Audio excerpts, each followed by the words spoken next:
அன்பான மீன ராசி நேயர்களே, குரு பகவான் உங்களுக்கு ராசி அதிபதியா இருக்கிறதால பேசக்கூடிய வார்த்தைகளை விட செயல்ல இறங்கி ஜெயிக்கிறவங்களா நீங்க இருப்பீங்க. தான் பழகுற எல்லார்கிட்டையும் ஒரே மாதிரி பழகுவீங்க. யார்கிட்டையும் பாரபட்சம் பார்க்க மாட்டீங்க. ஒரு நிமிஷம் கூட பொய்யா நடிக்க தெரியாது. எப்பவுமே அமைதியை விரும்புவீங்க. உங்களுடைய கொண்டாட்டங்கள் கூட சின்ன புன்னகையோட அமைதியா தான் இருக்கும். தோல்விகளே வந்தாலும் அதையெல்லாம் சிரிச்சுக்கிட்டே சமாளிப்பாங்க. இன்னும் சிலருக்கு பார்த்தீங்கன்னா ஜெயிக்கிறது கஷ்டம், முடியாது, நடக்காது அப்படின்னு சொல்லுவாங்க. ஆனா இவங்க நெகட்டிவா சொல்றதையும் ஒரு சவாலா எடுத்துக்கிட்டு எல்லா விஷயத்தையும் ஜெயிச்சு காட்டுவாங்க. மீன ராசிக்காரங்க எப்பவுமே நன்றி மறக்காதவங்க. கிட்ட பழகிறவங்க கிட்ட அளவு கடந்த நம்பிக்கை வச்சிருப்பாங்க. ஒருத்தர் தனக்கு கெட்டதையே செஞ்சாலும் மற்றவங்களுக்கும் நல்லதையே செய்யக்கூடிய தாராள மனசும் மனப்பக்குவமும் இவங்க கிட்ட அதிகமாக இருக்கும். இப்படிப்பட்ட சிறப்பான குணங்கள் இருக்கக்கூடிய மீன ராசிக்காரங்களுக்கு இனி வரக்கூடிய காலங்கள்ல பாத்தீங்கன்னா, மீனராசி பூரட்டாதி நட்சத்திரம் 4ஆம் பாதம், உத்திரட்டாதி நட்சத்திரம், ரேவதி நட்சத்திரக்காரங்களுக்கு குடும்பம் மற்றும் ஆரோக்கியத்துல சில மாற்றங்களை கொண்டு வர போகுது. வேலையை பொறுத்த வரைக்கும் உங்களுடைய கடின உழைப்பு அதிகரிக்கும் மற்றும் உங்களுடைய முயற்சிகள் எல்லாமே பலனளிக்கும்.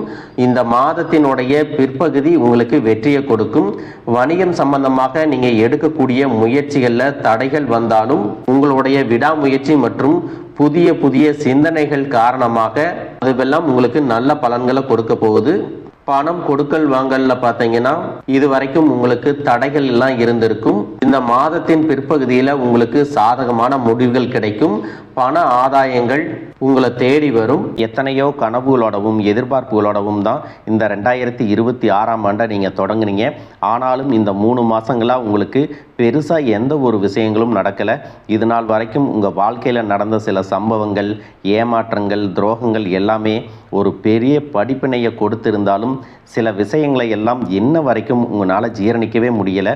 அதனாலேயே நிறைய நேரங்களில் மனசு வெறுத்து போய் இந்த வாழ்க்கையில் இதுக்கு மேலே நான் அனுபவிக்கிறதுக்கு என்ன இருக்குது அப்படின்னு எதிர்மறையான எண்ணங்கள் உங்களுக்கு அதிகமாக வரும். மற்றவங்களுக்காக நான் அனுபவிச்சதெல்லாம் போதும், இதுக்கப்புறமாவது எனக்கு பிடிச்ச மாதிரி வாழ்க்கை அமையுமா அப்படிங்கிற ஒரு கேள்விக்குறியோடு தான் நீங்கள் நின்றுட்டுருக்கிறீங்க. எவ்வளவு கஷ்டப்பட்டதுக்கு அப்புறமும் ஒரு லட்சியத்தோடு நீங்கள் செய்யக்கூடிய ஒவ்வொரு விஷயத்தை கெடுக்கிறதுக்கும் உங்களுடைய முன்னேற்றத்தை தடுக்கிறதுக்கும் உங்களை அவமானப்படுத்துறதுக்கும் இங்கே நிறைய பேர் கூடவே இருந்துட்டு முயற்சி பண்ணிட்டு தான் இருக்காங்க. ஆனாலும் அவங்களுடைய சதிகளையும் சூழ்ச்சிகளையெல்லாம் தாண்டி இப்போ வரைக்கும் ஓரளவுக்கு நீங்கள் நல்லா இருக்கீங்க அப்படின்னா உங்ககிட்ட இருக்கக்கூடிய நல்ல எண்ணங்களும் கடவுள் பக்தியும் இது வரைக்கும் நீங்கள் செஞ்ச தர்ம காரியங்களும் தான் உங்களை காப்பாற்றிட்டு இருக்கு. இதுக்கு முன்னாடி நல்ல நண்பர்களாக இருந்திருப்பாங்க, நல்ல உறவுகளாக இருந்திருப்பாங்க. அவங்களே தன்னோட சுயநலத்துக்காக துரோகங்களை எல்லாம் செஞ்சு உங்களுடைய வாழ்க்கையை கெடுக்கணும் அப்படின்னு நினைக்கும்போது இந்த உலகத்தில் யார் நல்லவங்க யார் கெட்டவங்க யாரை நம்புறது அப்படிங்கிறது தெரியாமல் தான் நீங்கள் புலம்பிகிட்ருக்கீங்க. ஒரு வகையில் இந்த மாதிரி விஷயங்கள் உங்களுக்கு கஷ்டத்தை கொடுத்தாலும் இப்போவாவது இவங்க நம்ம மேலே எவ்வளவு பொறாமையோடவும் வன்மத்தோடவும் இருக்கிறாங்க அப்படிங்கிறத ஓரளவுக்கு நீங்கள் புரிஞ்சிருப்பீங்க. இது எல்லாமே தெரிஞ்சும் கூட நீங்கள் என்னமோ பண்ணுங்க, எத்தனையோ நல்லது செஞ்ச எனக்கு மனசாட்சிக்கு விரோதமாக தப்பு செய்கிறீங்க அப்படின்னா அந்த கடவுள் உங்களுக்கு நிச்சயமாக மிகப்பெரிய தண்டனையை கொடுப்பார் அப்படின்னு தான் கடவுள்கிட்ட உங்களுடைய வேண்டுதலையெல்லாம் வச்சுட்டு கடந்து போயிட்டுருக்கீங்க. இப்போ இருக்கக்கூடிய சூழ்நிலையில் தான் உண்டு தான் வேலை உண்டு அப்படின்னு தான் இருக்கிறீங்க. இருந்தாலும் உங்களுடைய கஷ்டத்தையும் கண்ணீரையும் மற்றவங்களுக்கு தெரியாத மாதிரி தான் பார்த்துட்ருக்கிறீங்க. உங்களுடைய வாழ்க்கை உங்களை எப்படி புரட்டி போட்டாலும் முடக்கி வச்சாலும் நீங்கள் எப்பவும் போல் சாதாரணமாக இருக்கிறதுனால உங்களை சுற்றி இருக்கிறவங்க எல்லாருமே இவங்களுக்கு என்னப்பா ஜாலியான வாழ்க்கை வாழ்கிறாங்க, இவங்ககிட்ட என்ன குறை அப்படின்னு சொல்லுவாங்க. ஆனால் மனசில் நிம்மதி இல்லாமல் சரியாக சாப்பிட முடியாமல் அவ்வளவு ஏங்க நிம்மதியாக தூங்க முடியாமல் கூட நீங்கள் எவ்வளவு கஷ்டப்படுறீங்க அப்படிங்கிறது உங்களுக்கும் அந்த கடவுளுக்கும் மட்டும்தாங்க தெரியும். இந்த மாதிரி உங்கள் வாழ்க்கையில் திடீர்னு ஒரு பிரச்சனை, உடம்பு சரியில்லை, ஹாஸ்பிட்டலில் பெருசாக செலவு வந்துருச்சு, குடும்பத்தில் அவசர தேவைக்கு பணம் பத்தலை, பிஸ்னஸில் லாஸ் ஆயிடுச்சு அப்படின்னு உங்கள் வாழ்க்கை முடங்கிருச்சுன்னா கூட நின்று உங்களுக்கு உதவி செய்கிறதுக்கோ ஆறுதலாக 4 வார்த்தை பேசுகிறதுக்கோ அவ்வளவு ஏங்க திரும்பி பார்க்கக்கூட உண்மையான ஆள் கிடையாது. ஆனால் நீங்களாவே ஏதோ தட்டு தடுமாறி எந்திரிச்சு நிற்கிறப்போ உங்களை குறை சொல்கிறதுக்குன்னே நிறைய பேர் தேடி வருவாங்க. உங்கள் சொந்தக்காரங்க தெரிஞ்சவங்க அப்படின்னு எல்லாரும் தேவைக்கு மட்டும்தான் உங்களை பயன்படுத்திக்கிறாங்க. இதையெல்லாம் தெரிஞ்சதுக்கு அப்புறமும் மறுபடியும் அவங்களுக்கெல்லாம் உதவி செஞ்சு ஏமாறக்கூடியவங்களாக தான் நீங்கள் இருக்கீங்க. இந்த வாழ்க்கையில் எப்படியாவது முன்னேறிடணும் அப்படிங்கிறதுக்காக தினம் கஷ்டப்பட்டு உழைக்கிறீங்க. இது நாள் வரைக்கும் என்னுடைய மனசாட்சிக்கு தெரிஞ்சு நான் யாருக்கும் எந்த கெடுதலையும் கஷ்டத்தையோ துன்பத்தையோ கொடுத்ததில்லை. எனக்கு மட்டும் ஏன் இந்த வாழ்க்கையில் இப்படி நடக்குது அப்படின்னு ஆதங்கப்படுறது உண்மைதாங்க. என்ன இருந்தாலும் உங்களுக்கு இவ்வளவு கஷ்டங்கள் ஆகாது. இந்த மாதிரி பிரச்சனைகள் உங்கள் வாழ்க்கையில் வரும். கொஞ்ச நாளுக்கு அப்புறம் அது போயிடும். நிறைய நேரங்களில் பார்த்தீங்கன்னா உங்களால் எந்த பிரச்சனைகளும் வராது. ஆனால் உங்களை சுற்றி இருக்கிறவங்க மூலம் தான் உங்களுக்கு நிறைய பிரச்சனைகள் வருது அப்படிங்கிறத இப்போவாவது கொஞ்சம் புரிஞ்சிருப்பீங்க. இவ்வளவு நடந்ததுக்கப்புறம் இனி என் வாழ்க்கை மாறுமா அப்படின்னு நீங்கள் கேட்குற கேள்விகளுக்கெல்லாம் பதிலாக தாங்க இனி வரக்கூடிய கிரக நிலைகள் மற்றும் அதன் இயக்கத்தின் காரணமாக உங்களுக்கு நல்ல பலன்கள் எல்லாமே கிடைக்க போகுதுங்க. இது நாள் வரைக்கும் நடந்த கெட்ட விஷயத்தை எல்லாம் விட்டுருங்க. இனி வரக்கூடிய நாட்களில் உங்களுக்கு எந்த மாதிரி நன்மைகள் கிடைக்க போகுது அப்படிங்கிறத பற்றி தான் இந்த வீடியோ பதிவில் பார்க்க போகிறோம். முதலாவதாக மீன ராசியில் இருக்கக்கூடிய சனி பகவான் உங்களுக்கு ஆரம்பத்தில் சில தடைகளை கொடுத்திருந்தாலும் இந்த வருடத்தின் இறுதிக்குள்ளே உங்களுக்கு நல்ல பலன்களை எல்லாம் கொடுக்க போகிறாரு. தடைகளை எல்லாம் விலக்க போகிறாரு.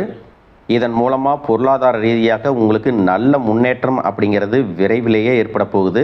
அடுத்ததாக பார்த்தீங்கன்னா சுக்கிர பெயர்ச்சி. மேச ராசியில் இருக்கக்கூடிய சுக்கிரன் ஆரம்பத்தில் சூரியனோட சேர்ந்து சுக்கிர ஆதித்ய யோகத்தையும் கொடுக்க போகிறாங்க. இதன் மூலமாக உங்களுக்கு நல்ல வேலை வாய்ப்பு, அதில் பதவி உயர்வு மற்றும் அதிகாரம் செலுத்தக்கூடியவர்களுடைய நட்பு உங்களுக்கு கிடைக்கும். நீங்கள் செல்வத்தை சேர்க்கணும் அப்படிங்கிறதுக்காகவே நகைகளுடைய விலை குறையும். புதிதாக வீடு வாகனங்கள் எல்லாமே வாங்குவீங்க. ஆரம்பத்தில் பொருளாதாரத்தில் ஏற்ற இறக்கங்கள் இருந்தாலும் இந்த வருடம் முடியும் பொழுது குறிப்பிட்ட அளவுக்கு நீங்கள் சொத்து சேர்த்து வச்சுருப்பீங்க.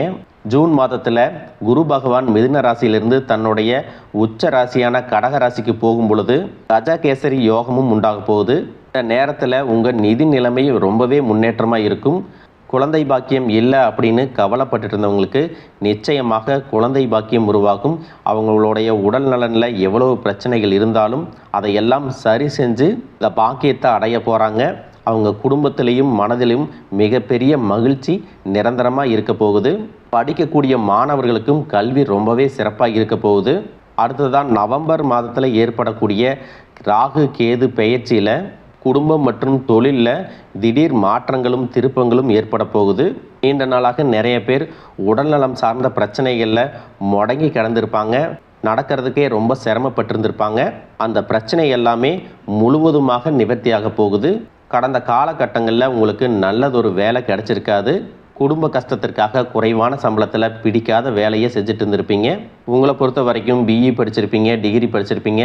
சில பேர் தன்னுடைய கல்வி தகுதிக்கு சரியான வேலை கிடைக்கல அப்படின்னு ரொம்பவே ஆதங்கப்பட்டு இருந்திருப்பீங்க. வரக்கூடிய நாட்களில் நீங்கள் சரியான முயற்சிகளை எடுத்தீங்க அப்படின்னா அரசாங்க வேலைக்கு நீங்கள் முயற்சி பண்ணாலும் உங்களுக்கு அரசாங்க வேலை கிடைக்கும்.